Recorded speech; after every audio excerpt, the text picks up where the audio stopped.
علامہ اقبال قائد اعظم کا نظریہ کیا تھا کہ ہمارا ایک ملک اپنا ہو.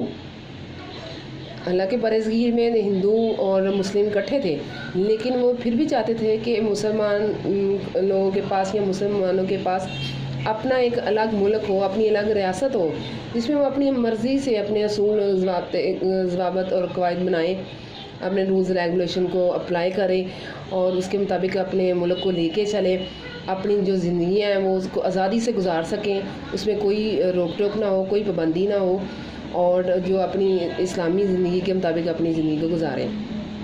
اب ہمارا نظریہ کیا تھا؟ یہ جو نظریاتی مقصد جو ہے وہ یہ بیسک یہی تھا کہ ہمارا جو نظریاتی مملکت ہم اس لیے ہے کہ ہماری جو بنیاد ہے وہ نظریہ اسلام ہے. یعنی کہ اگر ایک ملک جو بھی اپنی نظریے کے مطابق اپنے ملک کو لے کے چلتا ہے اس میں اس کی سالمیت ہے. اور پاکستان کا کیا نظریہ تھا کہ نظریہ اسلام، اور اسلام جب اگر ہوگا تو ہم اپنے جو زندگی ہے اپنی وہ اسلام کے اصولوں کے مطابق گزاریں گے، اور یہ نظریے کا تحفظ اسلامی ممالک کے ساتھ ہمارے تعلقات کو بہتر کر سکتا ہے. تو اس لیے پاکستان نے ہمیشہ اسلامی ممالک کے ساتھ بھی بہتر تعلقات رکھے ہیں. اور انہوں نے اپنے جو تینوں آئین تھے پاکستان کے، پہلا 1956 کا، پھر 1962 کا یعنی 1962 کا، پھر 1973 کا، ان تینوں میں انہوں نے ان کی پرائورٹیز میں یہ تھا کہ اسلامی ممالک کے ساتھ ہمارے جو قریبی تعلقات ہیں وہ اچھے ہوں.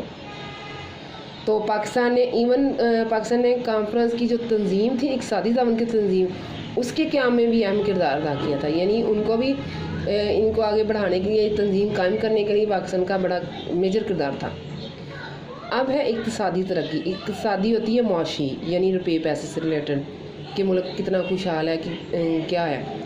اب کسی بھی ریاست کے دفاع کے لیے خارجہ پالیسی پر اقتصادی جو اس کا پہلو ہے وہ تو نمایاں ہوتا ہے، اس کا بہت زیادہ گہرا اثر ہوتا ہے. ظاہر ہے جتنا ملک ترقی یافتہ ہوگا اس کے پاس اتنی ہر طرح کی سہولت ہوگی، ان کی سرحدیں بھی مضبوط ہوں گی، ان کے پاس ہر طرح کے ہتھیار ہوں گے وقت آنے پر، تاکہ دشمن ان پر اگر حملہ آور ہو تو وہ اس کا بھرپور جواب دے سکیں. اور ہر بندے کو اس ملک میں رہنے کے لیے جو بنیادی ضروریات ہیں، جیسے مکان ہے، اس کا کھانا پینا ہے، اس کی رہائش یعنی کہ اور لباس وغیرہ، یہ سب اس کو ملے. میجر یہ چیزیں ان کی جو ٹاپ پہ. اور باقی جو ہے وہ جیسے میڈیکل سہولتیں ہیں، تعلیمی سہولتیں ہیں، یہ بھی ان کو ملیں. لیکن جو میجر ہے وہ پہلے تین جو میں نے آپ کو بتائی ہیں وہ ہیں. اب معاشی مدد، جب ہمیں کوئی معاشی ترقی ملتی ہے، ایک ملک ترقی یافتہ ہوتا ہے تو اس کے لوگ بھی رہنے والے یقیناً پھر ترقی یافتہ ہوں گے، اور وہ امیر ملک ہوگا، اور ان کے پاس ہر طرح کی سہولیات ہوں گی. اور پھر اس طرح وہ کسی بھی ملک، کوئی بھی ملک اس کی طرف آنکھ اٹھا کے نہیں دے سکتا. ان کو پتہ ہوگا کہ یہ بھی ایک پاور ہے، پاورفل کنٹری ہے اور ترقی یافتہ ہے، تو وہ سوچ سمجھ کے حملہ کرے گا یا ان کے ساتھ تعلقات بگاڑے گا. جیسے بھارت آج کل، جیسے کہ ہماری کشیدگی چل رہی ہے، زیادہ تر ہماری جو مین ایشو ہے وہ مسئلہ کشمیر ہے، جس کی وجہ سے پاکستان اور بھارت کے درمیان یہ کشیدگی شروع دن سے ہی اب تک جاری ہے. تو اب پاکستان، اگر بھارت نے جب ایٹمی دھماکے کیے وہ ایٹمی طاقت بن گیا، تو ہم نے بھی اس کے جواب میں ایٹمی دھماکے کر کے ان کو بتا دیا، بلکہ پوری دنیا کو بتا دیا کہ ہم بھی ایک ایٹمی پاور ہے. جو بھی ملک اب ہم پہ نظر ڈالے گا وہ پہلے سوچ سمجھ کے ہی ہم پہ حملہ آور ہوگا. اب جب دنیا میں کہیں بھی مسلمانوں کو جب مسائل پیش آئے ہیں تو پھر جو پاکستان ہے اس نے بڑا ساتھ دیا ہے، ان کی مدد کی ہے. جیسے کئی ممالک سے مہاجرین پاکستان میں آتے رہے ہیں تو پاکستان نے ان کو بڑا سپورٹ کیا، ان کو رہائش دی، ان کی میڈیکل، ان کے لیے کیمپس لگائے گئے، ان کے لیے خوراک کا، رہائش کا، لباس وغیرہ کا، ہر چیز کا اہتمام کیا گیا تھا. جیسے افغانستان سے جو لوگ آئے تھے، عراق کی جب جنگ ہوئی تھی، اور کشمیر یا فلسطین کے مسائل ہیں اس طرح کے، ان میں بھی پاکستان نے بڑا ہیلپ کی تھی ان کی. اب ثقافتی ترقی کیا ہے؟ کسی بھی ریاست کے دفاع کے لیے جو ہے خارجہ پالیسی پر ثقافتی عوامل کا ہمیشہ اثر رہا ہے. پاکستان بھی دوسری اقوام کی طرح اپنی ثقافت کی حفاظت کو اجاگر کرنا چاہتا ہے. ثقافت کیا ہوتی ہے؟ جیسے ہمارے کچھ مین ایونٹس ہیں، ہمارے مختلف تہوار ہیں، فیسٹیولز ہیں، تو وہ اسلامی اصولوں کے مطابق ہے. اور جیسے عیدین ہے ہمارے، یہ اسلامی تہوار ہے. اس کے علاوہ کچھ میلے وغیرہ لگتے ہیں جہاں پہ جو مختلف ایونٹس منعقد ہوتے ہیں، چھوٹے موٹے علاقائی فیسٹیولز وغیرہ ہوتے ہیں. یہاں پہ بھی باہر کے ممالک سے لوگ آتے ہیں اور جو مقامی لوگ ہیں وہ مقامی چیزیں تیار کرتے ہیں اور بڑے اچھے اتنے پینٹنگز جیسے کشیدہ کاری خواتین کرتی ہیں، قالین وغیرہ بنتی ہیں اور گھروں میں عام چھوٹے موٹے جو کام کیا جاتے ہیں. اور یہاں ایسے جو ثقافتی میں رنگ نمایاں ہوتا ہے، یا ایسی چیزیں بناتے ہیں، تیار کرتے ہیں کہ جو دیکھتا ہے وہ حیران رہ جاتا ہے. اور باہر کے ممالک سے اگر کوئی وزٹ کرے تو وہ ان چیزوں کو دیکھتے ہیں اور اپریشیٹ کرتے ہیں. اور پاکستان کی جو ثقافتی ہے وہ جو اقدار ہے ہماری، جو اس کی حفاظت بھی ہمارے لیے بڑی ضروری ہے، کیونکہ پاکستانی ثقافت اسلامی اقدار کی آئینہ دار ہے. اور ہماری ثقافت میں کیا ہے میجر؟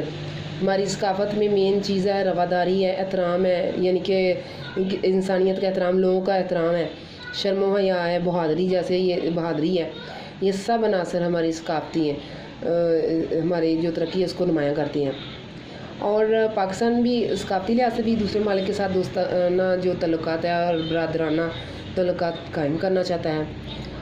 اور پاکستان اب ثقافتی لحاظ سے پاکستان جیسے یہاں پہ مختلف فیسٹیولز یا ایونٹس منعقد ہوتے ہیں تو مختلف نہ صرف اندرون ملک سے بلکہ بیرون ملک سے بھی لوگ آ کے اس میں شامل ہوتے ہیں.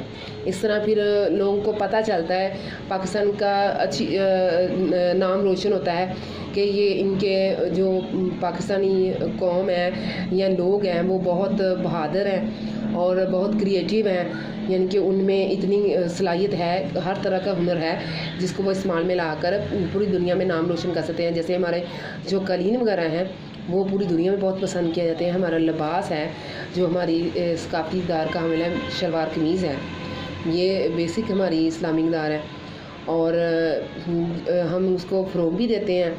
اور جب مختلف جو چاروں صوبوں کے اکٹھے فیسٹیولز ہوتے ہیں، جیسے سندھ کا، پنجاب کا اور سرحد وغیرہ، بلوچستان وغیرہ، یہ سب کے جو ایونٹس ہوتے ہیں ان میں ہر جو علاقائی لوگ ہوتے ہیں اپنے اپنے علاقے کے مطابق لباس پہن کے اور مختلف کھانے کی چیزیں یا مختلف ہنر والی جیسے مصوری ہوگی، یعنی پینٹنگ وغیرہ، آرٹ سے ریلیٹڈ کشیدہ کاری یا چھوٹے موٹے ایسے ظروف وغیرہ یا ایسی چیزیں بنانی، اس پہ اپنا ہنر آزماتے ہیں. اور پھر ان کے فیسٹیول لگتے ہیں، ان کی نمائش ہوتی ہے اور پھر لوگوں پسند کیے جاتے ہیں اور باہر کے ممالک بھی بھیجے جاتے ہیں. تو ان سب کا جو خارجہ پالیسی ہے یہ آپ کو میں نے بتا دیا کہ پاکستان کے خارجہ تعلقات کیسے ہیں، ان کا کیا کیا مقاصد ہے، اس کے مفہوم کیا ہے. اسٹوڈنٹس آپ لوگوں نے اسے اچھے سے یاد کر لینا.